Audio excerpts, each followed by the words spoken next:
Hapa tupo katika eneo la duka la Chavda Kinazini, na hapa tumekuja kuzungumza na wauzaji wa biashara hii ya kanga kwa ajili ya kujua matumizi na nini kanga.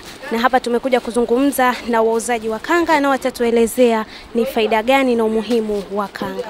Biashara ya kanga niseme kwa mauzo hapa Zanzibar inatoka sana kwa sababu watu wengi wanazipenda na pia ni utamaduni wa Zanzibar.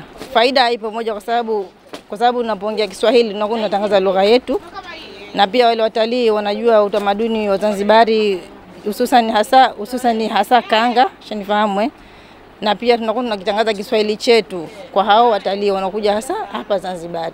Hapa kanga Chavda hapa tunauza kanga za zamani na za kisasa, lakini nyingi haswa huwa za zamani kwa sababu wateja wetu wengi wanapenda kanga za zamani, na siku zote vya kale ni dhahabu, shafahamu Kwa hiyo kanga za zamani zinazidi kuwa nyingi na zinakuja kwa wingi na watu wanapenda kwa sababu ni nzuri na ni za asili. Kwa hiyo wateja wetu wengi wanapenda kanga za zamani. Asilimia kubwa kanga za zamani zinakuwa ni nyingi zaidi. Maharusi, shafahamu shughuli, msiba. Yaani hiyo ni utamaduni wa Zanzibar. Kwa hiyo kanga wanazipenda sana. Sasa kanga ya Chavda.